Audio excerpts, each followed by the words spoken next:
From A&E Studios in New York with Peter Graves. She was the ultimate sex symbol, the most glamorous, famous movie star of her time, perhaps of all time. Marilyn Monroe. The name itself symbolizes Hollywood. The dream of becoming a star, loved and adored by all. That's just what it was for Marilyn, a dream. For as she discovered, no amount of fame could give her the personal happiness she wanted more than anything else. Biography presents the life of Marilyn Monroe. I can't understand, and I despise all that rubbish that makes always, if there isn't a tragedy, then there isn't a star. No, the tragedy comes all right, and it is sad because what they weren't trained to do, none of these people, including Marilyn, was how to handle it. But who can handle the whole world at your foot? Who? When suddenly everybody's there bowing before you and wanting you. Who has yet learned this art anyway, really, even today? Clark Gable, simply by, well, being a man and not saying anything. But most people don't know how to deal with it. Such affection, you just, how many ways can you say, grazie, grazie militante, thank you, and the audience just stands up and loves you for half an hour because that's what you mean to them. You mean love. That's what makes a Monroe, and she's the last great movie star you see, Hollywood movie star. Hollywood movie star with lights, Hollywood movie stars with all the photographs that the stills men take because we need new pinups, everything. She's the last. She's the end of what we mean when we say Hollywood, and that's it.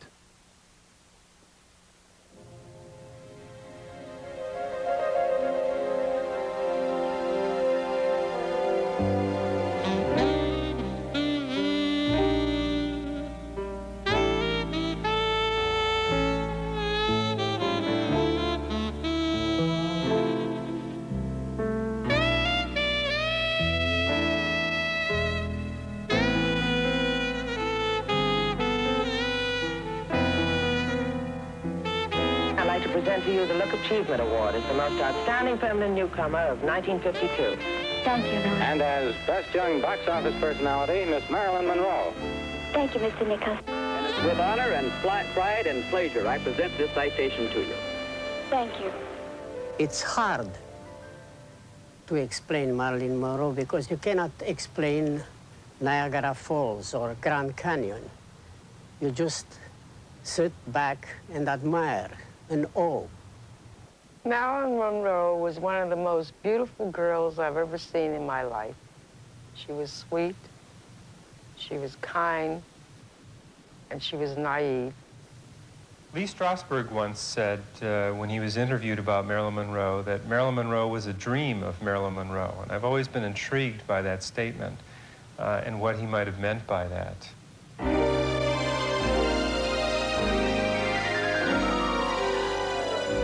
A lot of creative people, I guess, are very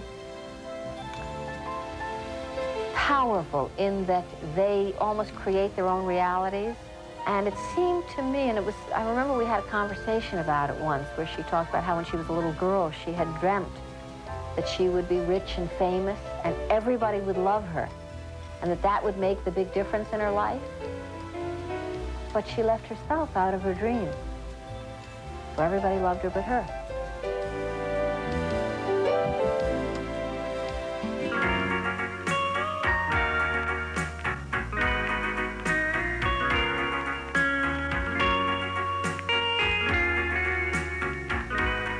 She was born nothing. She was born an orphan, a county orphan, foster homes, didn't finish high school, and married a young guy because the foster parents were leaving town and they thought they should get married, and they got married. Then he went off to the Merchant Marine and she had the war games and worked in a war factory.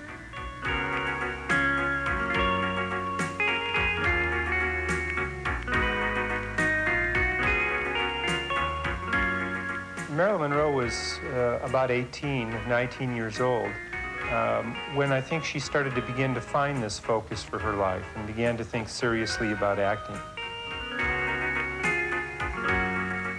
It's a story that's well known about a photographer going into a factory during the Second World War, trying to find a young, pretty girl and to take pictures of her for the magazines that were sent to servicemen across the seas during the war. I was having a fashion show at the E-Bell Club on Wilshire Boulevard. And I had told Marilyn that she could be in the show, and we had a station wagon to take the group over to the club. And in the meantime, Marilyn came over to me and said, you know, I've only got these sneakers, and the dresses she selected in the wardrobe calls for better shoes. I can't wear these sneakers. And I called the wardrobe and asked them if they'd please give her a pair of shoes, or at least lend them to her. And she said, well, she'll have to sign for them, but tell her to come up. When we got to this E-Bell Club, the man that was managing this for me said, who's that last girl that came in with you? And I told him Marilyn Monroe. She's new at Columbia. So he said, oh, well, we didn't need her because she doesn't have any, she worked before in pictures? And I said, no. So he says, well, we'll manage to put her in the second row. I think actors are attracted to acting because it gives them a sense of an opportunity, really, to explore other roles. But I think if you're Marilyn Monroe and you feel some lack in your development, in the way that you've grown up, in your own family history as being a kind of mystery to you, I think acting has special kinds of attractions.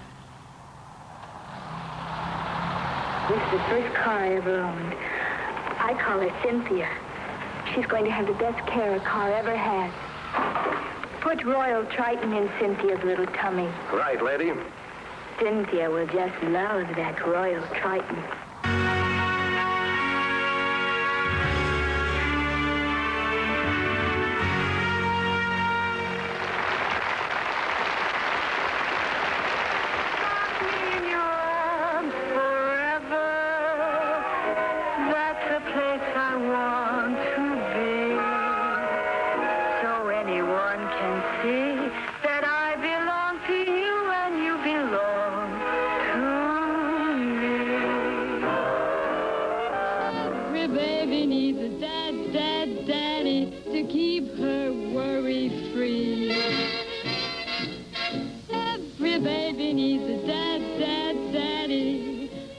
She'd made herself a name for herself by, in a very small part, in Asphalt Jungle at MGM, and then her contract had been taken up again by Fox. Haven't you bothered me enough, you big banana head? Just try breaking my door, and Mr. Emmerich will throw you out of the house. You know, one of the greatest gifts that I ever received was to know Marilyn Monroe, and I knew her well. In fact, I did her clothes for 11 different films in Hollywood. This girl was so beautiful, so terribly beautiful that not even any woman has been able to copy her. Marilyn was a combination of a baby and a grown, sensuous woman, and that's what made people fall in love with her.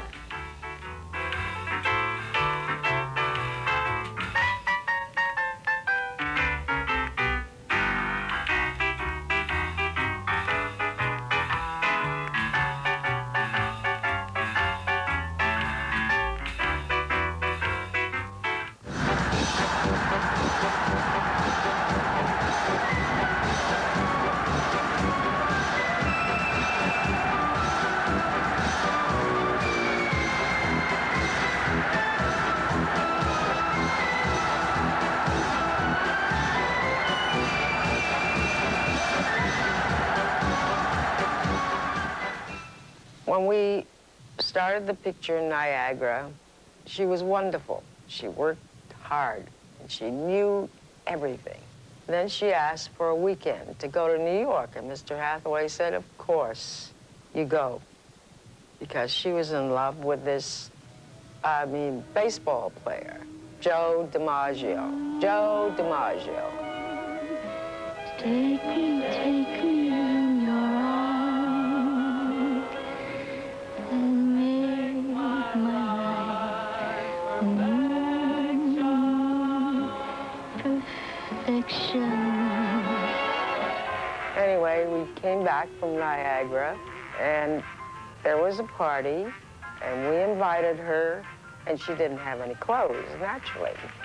So Mr. Hathaway said, you'll have the red dress and the shoes and everything that you had in Niagara. She was thrilled. We took her to the party, and she was a smash, really a smash.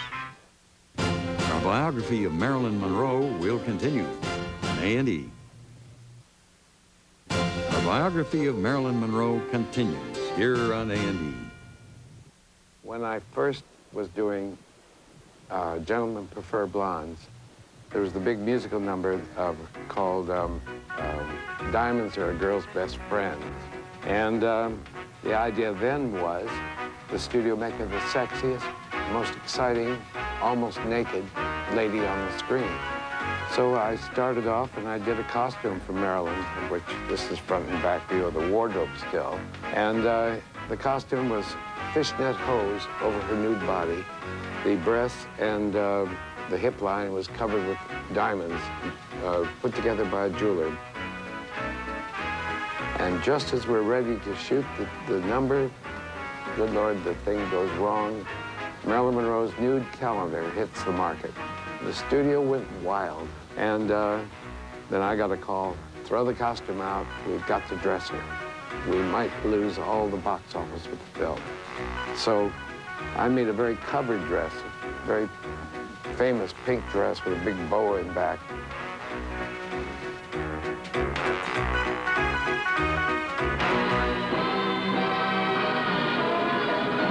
I've heard of affairs that are strictly platonic, but diamonds are a girl's best friend.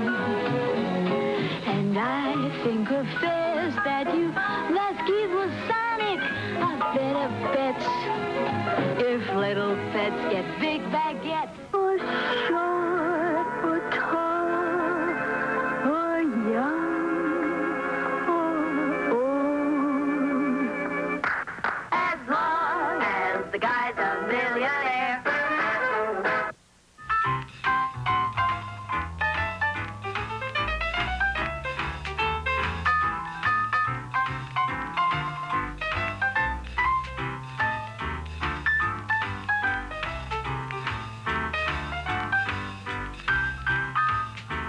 And after the picture called Gentlemen Prefer Blondes, I went to see her with a script. It was the first CinemaScope picture, and it was actually the picture which did sold CinemaScope to the industry.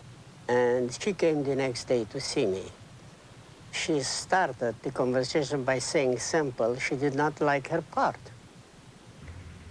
And I said, well, have you read the script? I says, of course I read the script. What's wrong about the part? He says, well, I don't understand my part.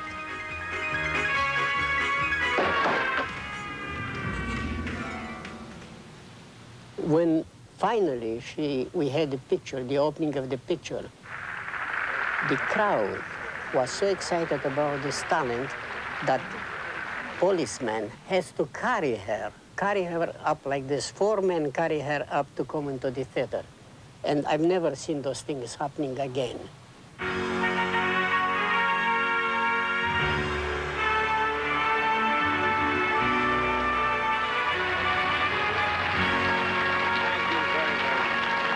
Marilyn, this is your first appearance in television, isn't it? Yes, it is, Jack.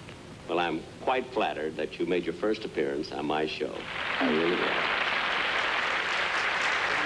You know, I made a picture once. The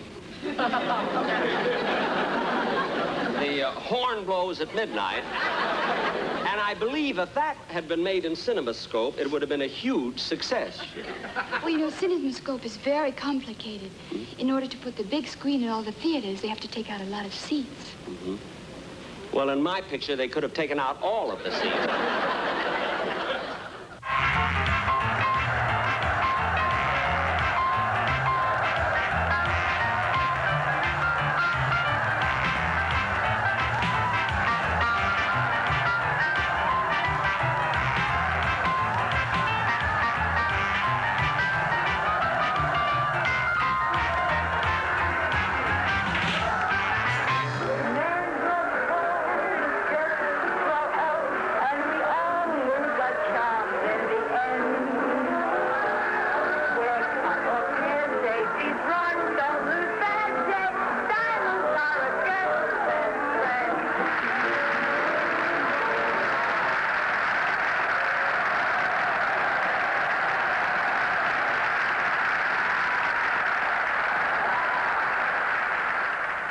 She walked down Fifth Avenue once with me and met Mrs. Bodney, who owned the Algonquin Hotel, and they were talking. And she said, Marilyn, August, the hottest day of the year, you're wearing a mink coat. She says, Joe D gave it to me. I mean, D is Joe DiMaggio. Isn't it wonderful? She said, but it's so hot. She said, don't worry. She flanged the coat open. There she was in the nude.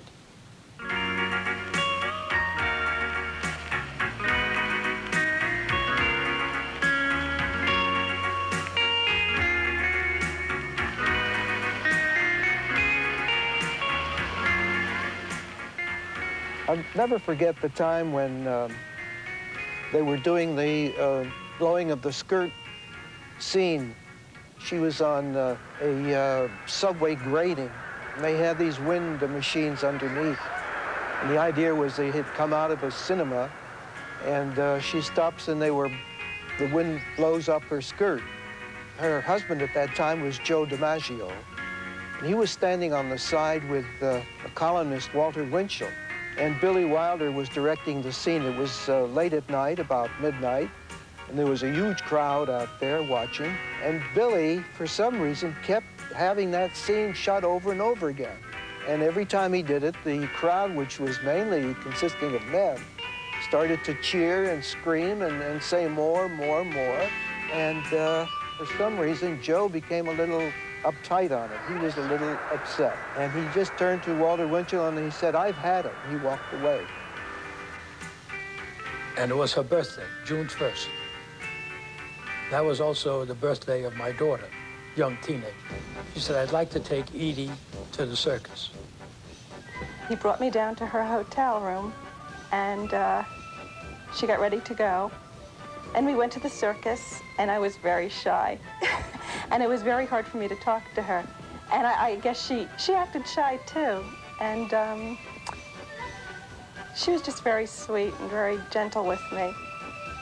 And we went to the circus, and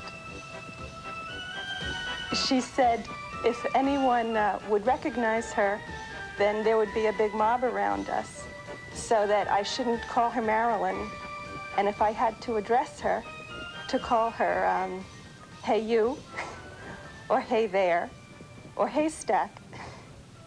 I had a nephew at that time who was about 5 or 6 years old, Todd Allen, and he found out he lived in Springfield, Illinois, and he was very excited because he found out that I knew Marilyn Monroe. We were friends. He said, oh, please get me an autographed picture of her. So I asked Marilyn, would she autograph a picture for Todd? And she said, of course. She was a very sweet and loving person, and loved children. So he said to Todd, I'll always wait for you. Signed, Marilyn. And he has it today. I'm sorry about that.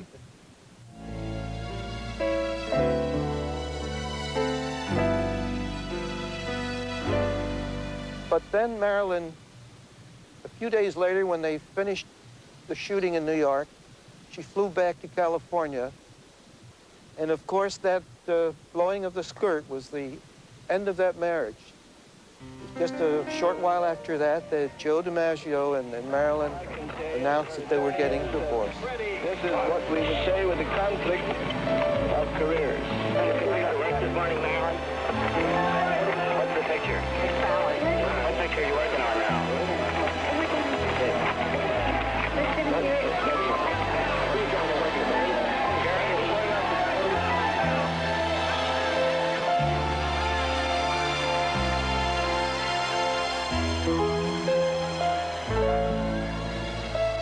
Now she entered a phase of fighting the studio, fighting for better scripts, choice of director, choice of story, maybe more money.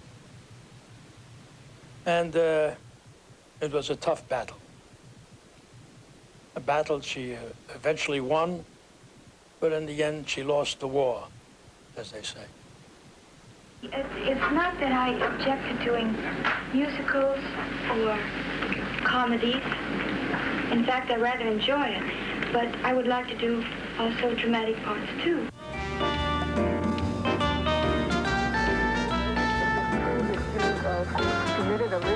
actors you would work with? We only know the rumors are here, you know. I would rather say that I have director approval, and that is true. This you think is important? Yes, it is. Very important to me. You're wearing a high-hat dress now. The last time I saw you wear it. Is this a blue Marilyn or the star? No, I'm the same person, but it's a different suit. In Bus Stop, she played this girl, innocent, but a sex. She'd drive anyone crazy who came near her. And Marilyn had that magnetic power. Every man thought, poor girl, I will take care of her. I will, she needs help. She's exposed to the evils in the world, and I will be the one to save her. Our biography of Marilyn Monroe will continue on A&E.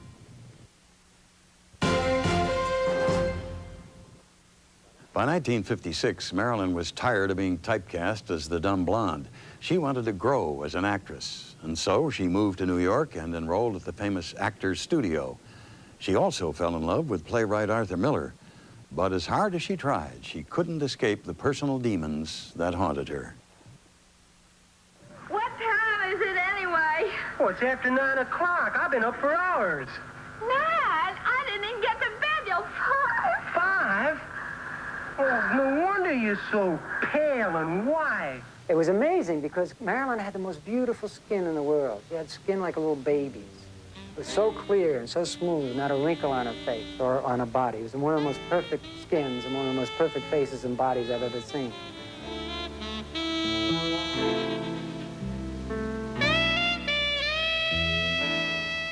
Josh Logan wanted 2 great big head close-ups, just Marilyn and my head during the kiss.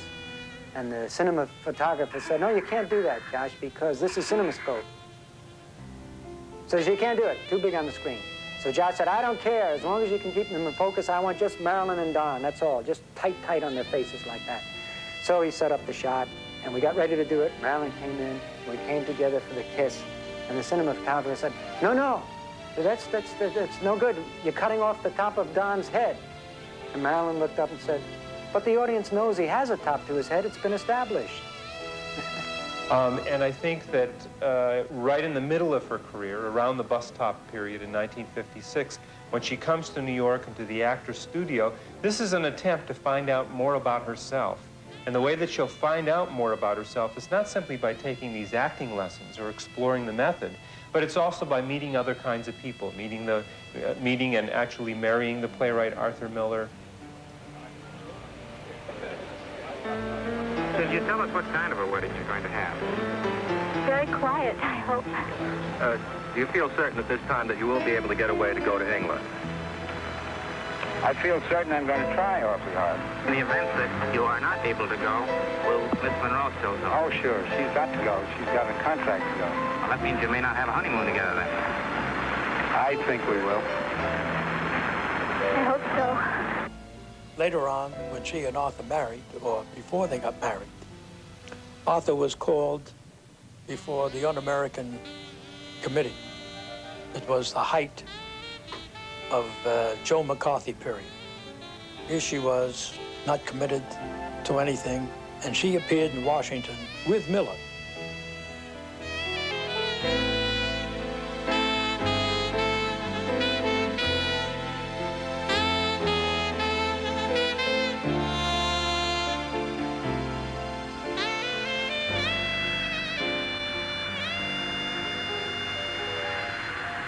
How long have you been here, Miss Monroe? Since the beginning of the trial. Just staying in the house here? That's right. Has the trial upset your personal life to any degree, Miss Monroe? I would like to say that I'm fully confident that in the end my husband will win this case.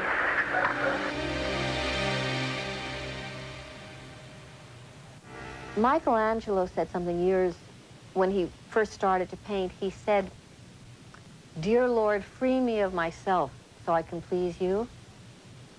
And to me, what that means is that he knew that his higher self, his better self, the part of him that created, when it was blocked by the neurosis, the craziness, the kind of petty everyday life, can't function.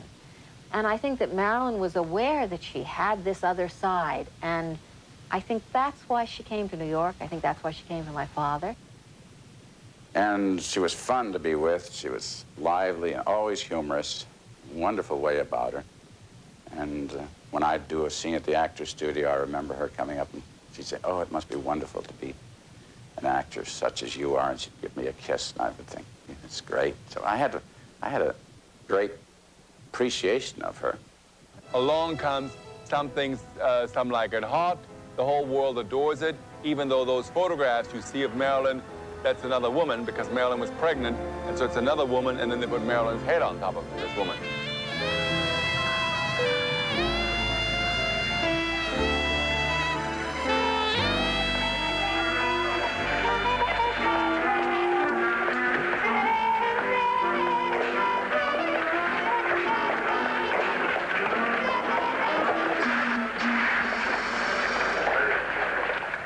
Billy Wilder gave her a good script to deal with. Her own character was really a supporting role. It was not the major role in the film, and although the lines were pretty good, it's all in the pacing, the timing, the rhythm, the kind of melancholy that she was able to put in a part which is essentially comic, to balance those two kinds of things. This is where we begin to see really the technique of an actress coming to play. Baby, I'm through with love.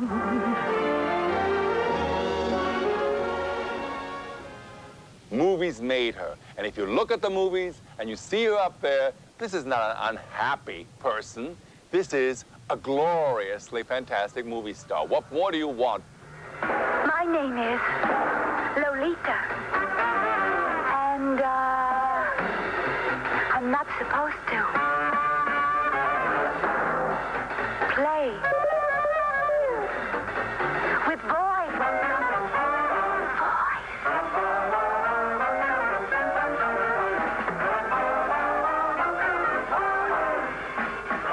And I think as she felt more in command of herself as an actress, at the same time, she saw how much there was to do as an actress, and she wanted more control over that. She wanted better contracts with her studio, 20th Century Fox. She wanted a way to control her own career. Wait a minute. Oh, wow. Come on, why so close? Would you like to appear in a play written by Mr. Lewis? I'd like to work up to that someday, possibly. Is he writing anything for you yet? No, not really. He's working on something, but no. So we arrived in Reno, Nevada, and began working on this movie, The Misfits. Now, Marilyn was going to tackle a serious role in this movie.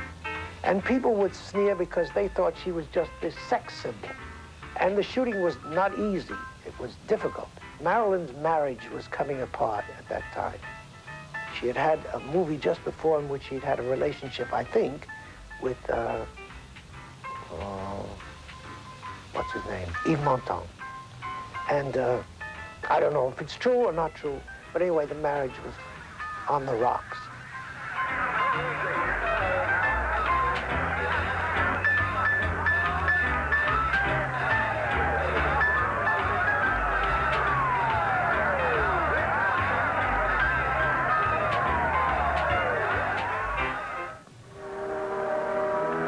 We better get you home, girl. You were worried about me. How sweet. Just want to keep you all in one pretty piece. Will you have a spare tire? Somebody's got to drive her.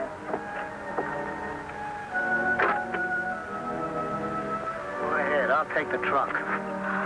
Oh, don't leave Pete alone. Our biography of Marilyn Monroe will continue on A&E. Our biography of Marilyn Monroe continues here on A&E. Paula Strasberg called me from Reno and asked me if I could meet them at the Burbank airport, small airport, and that she and Lee and Marilyn were coming down, and that Marilyn was going to a clinic. And she was very upset, Marilyn was. what had happened, I saw it before, the weekend before.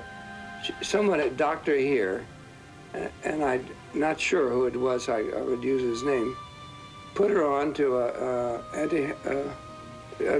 sleeping pill that was habit-forming drugs. And she couldn't renew it, the prescription in Reno. And therefore, she went through all the withdrawal pains, bad pains in her neck and her back and her shoulders and so on. Horrible. And she couldn't sleep. She never was able to sleep.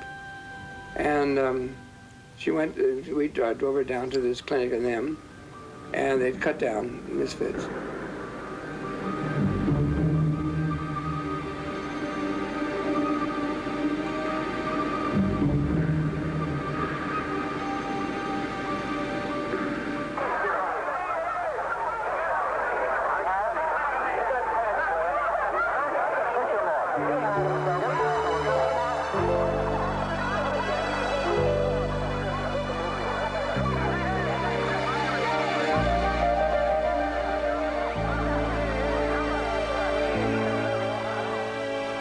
She was worldly because she had been around for a long time, had been a big star, and had been photographed by millions of people. But the truth is, she didn't know about the world at all. She was always naive to the last moment. I mean, Marilyn Monroe is the biggest female star in the whole world, but she isn't in a movie. And then she's betrayed. She feels it. She feels that she's been used by everybody, because she realizes that the Strasbergs haven't given her a movie. She realizes that being with the Sinatra crowd and all those, they may encourage her, but in the end, it's not a movie. She meets the president. She has an affair with him, we find out. At least she's happy. This lovely lady is not only punctilious, but punctual. Mr. President, Marilyn Monroe.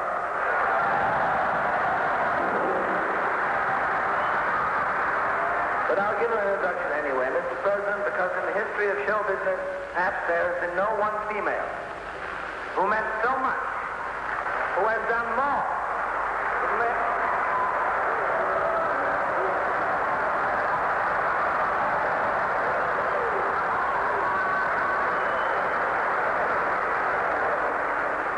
Mr. President, the late Marilyn Monroe.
Retire from politics after having had Happy Birthday sung to me in such a sweet...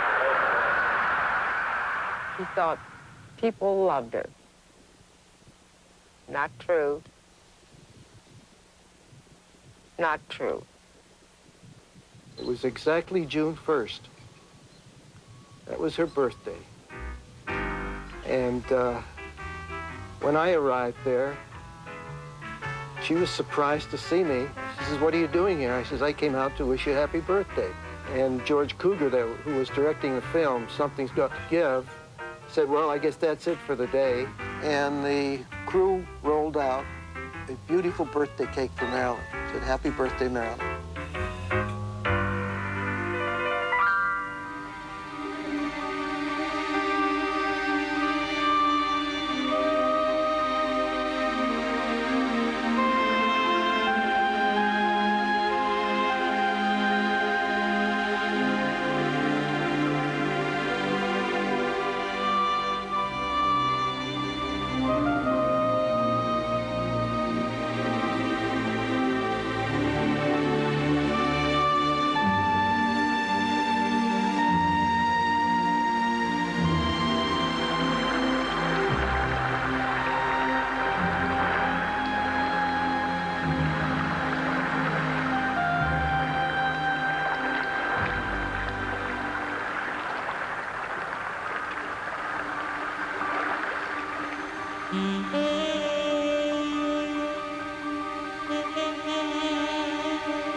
Well, as we all know, that weekend on the radio, the news came that Marilyn was sick.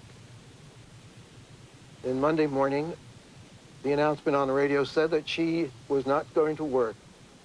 Her doctor had called in and said that she couldn't come in. The studio became very upset. They started giving out announcements to the press that Marilyn was not really sick. She was just playing sick. She didn't want to do this film. And they said that she was putting hundreds of people out of work. And they threatened to sue her for millions of dollars that they claimed they were losing on this film. I've always felt that the more you can become truly yourself, the better an actor someone becomes. And Marilyn, in a way, was in the process of becoming herself, who she really was, without the neurosis, without all the childhood hang-ups, without the habits, you know, the terrible habits, without that kind of enchanting but prison. This, for her, I think, all of that kind of Hollywood, that was almost like a prison. And behind those prison bars was much more. It's like a Pandora's box. And I recall the time where she, it was getting dark practically, very little light. And she was on the sand there. The beach was practically deserted. And I gave her this blanket to cover her legs with, try to keep warm. And she was freezing. And she said to me, George, she says, I'm really frozen. And I said, Marilyn, I only have one film left in the camera. Let me just make that one picture of you. And let's call it a day. We'll start again tomorrow. And she says, okay. And she puckered up her lips as if she's ready to throw me a kiss. And she said, George, this is just for you. And it was a beautiful picture. Unfortunately, it was the last picture I ever took of Marilyn.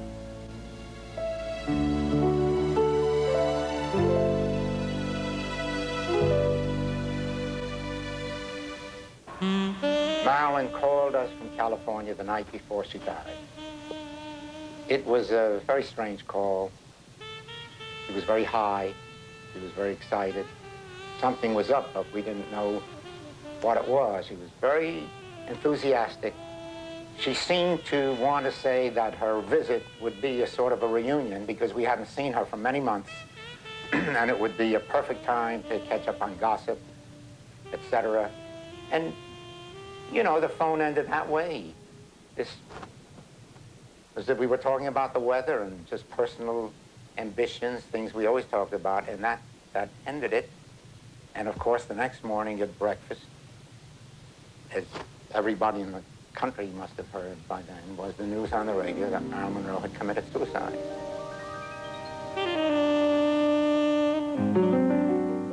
For Marilyn Monroe, alive at the window, we who spread the rainbow under glass and weigh the most elusive sky and air, of that clan I come to track your heart, but I'm baffled by those loose strands of hair. You stand, finger at your lips, lost in a long abandoned heaven. No one within, the angels gone, and all the harps undone. What legend draws you there? Oh, hurry down. Surely your home's with us, and not the gods. Below your window, as you watch, a river barge goes by. Someone waves. You laugh and throw a kiss for him to catch. You are not to be rescued wholly in this world. It must be so. As many who are saved, that many drown. I see you clinging to rooms, to phones, forgotten to be loved. Our biography of Marilyn Monroe will continue on A&E. Our biography of Marilyn Monroe continues here on A&E.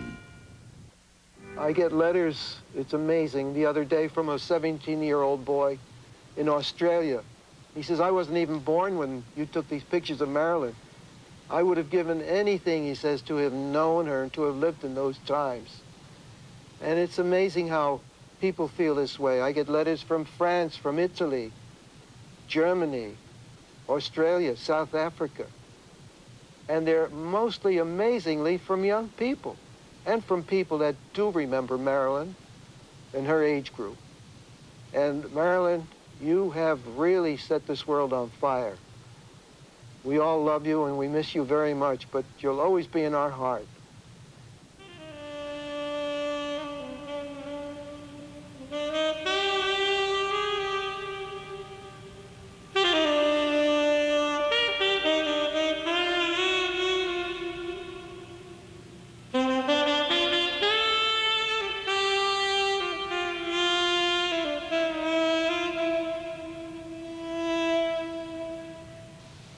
I have a wonderful, heartwarming memory of Marilyn Monroe, the one and only time I ever met her. I was a young actor in New York, just beginning. It was the summer of 1959. Then one night, word came backstage that Marilyn Monroe was in the audience. After the show, all the actors were getting out of their makeup and changing. I was just an extra, and I was in a tent with the other extra men in the back of the theater when we heard this voice, familiar voice, Marilyn Monroe, from outside the tent, ask if she could come in. She was gorgeous, of course, and exuded sex also. Blonde, alabaster skin, almost no makeup, maybe a little eye makeup. She wore a white dress, low cut, and very tight-fitting, no jewelry, white shoes, and she was carrying a white raincoat. And the image was just all white and pure and gorgeous and sincere and humble, and your heart went out to her. You just wanted to embrace her. She seemed like a little lost girl.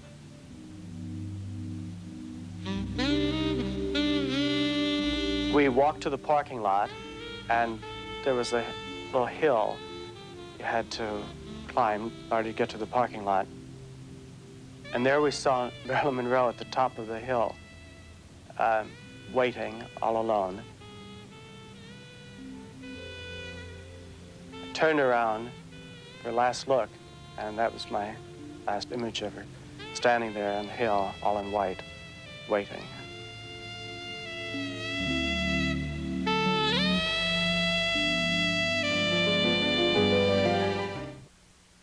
Next week, Marilyn Monroe would have celebrated her 70th birthday.